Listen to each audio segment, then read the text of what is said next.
नमस्कार. उन्हाळी वाळवणाचा एक पदार्थ करतोय आपण. मार्केटमध्ये सहजासहजी मिळणाऱ्या एका स्वस्त फळापासून आपण हे उन्हाळी वाळवण करणार आहोत. त्याच्यासाठी मी इथे एक कलिंगड आणलेलं होतं. कलिंगडाचे 2 तुकडे केलेले आणि बॅड लक असं की कलिंगड अजिबात चांगलं नव्हतं. लाल पण नव्हतं आणि हे थोडंसं कच्चं असावं असं वाटत होतं. ह्याच्यापासूनच काहीतरी पदार्थ करायचा मी आता प्रयत्न करणार आहे. त्याचे तुकडे केलेले आहेत मी आता. ह्याचे साधारण मध्यम आकाराचे तुकडे केलेले आणि आता ह्या तुकड्यापासचा सगळा लालसर गर मी काढून टाकते आणि शिवाय सालही काढून टाकते. फक्त मध्ये जो पांढरा गर उरणार आहे त्याच्यापासून आपण आता एक नवीन पदार्थ तयार करूया.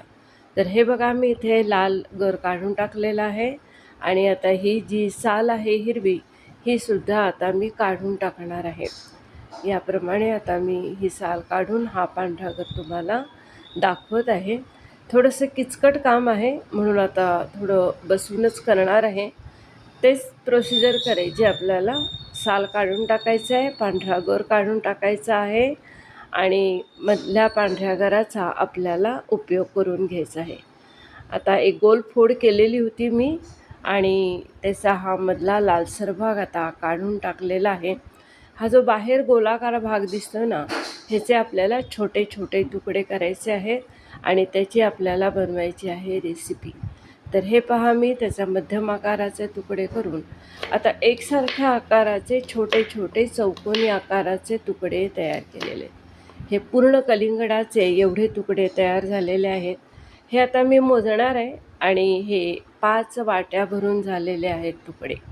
ह्या 5 वाट्यासाठी आता आपल्याला एका कढईमध्ये 1.5 वाटी साखर घ्यायची आहे आणि पाणी ह्याच्यामध्ये मी आता 1 वाटी घालणार आहे. तर 1 वाटी पाणी घाला. आपल्याला काही पाक इथे करायचा नाही. 1 तारी 2 तारी किंवा पक्का पाक आपण करणार नाही आहे. साखर विरघळेपर्यंत आपल्याला चांगली उकळी येऊ द्यायची आणि नंतर आपण ह्या सगळ्या फोडी त्याच्यामध्ये घालायच्या आहेत. ह्या फोडींच्यामध्ये साखरेचं पाणी व्यवस्थित मुरलं गेलं पाहिजे.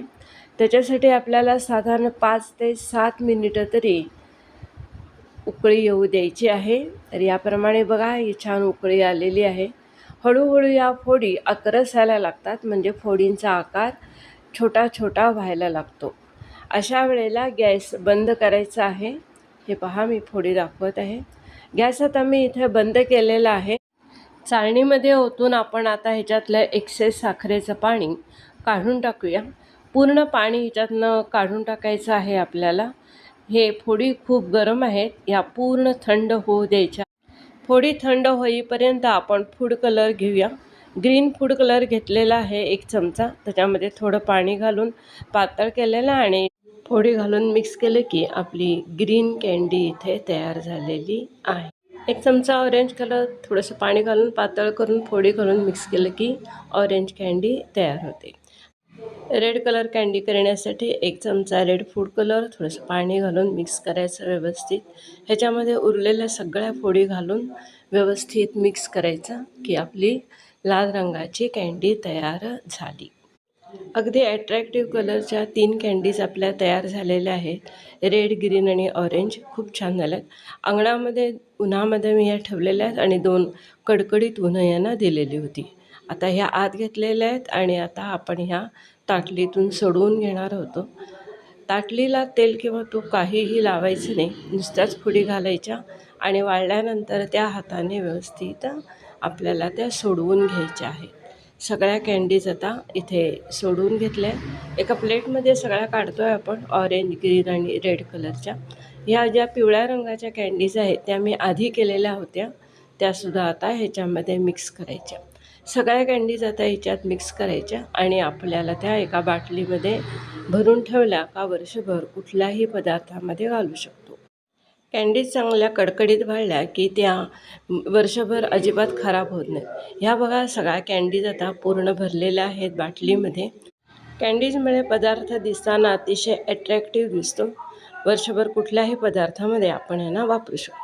उन्हाळ्यात थंडावा देणारा दहीभात नक्की ट्राय करा.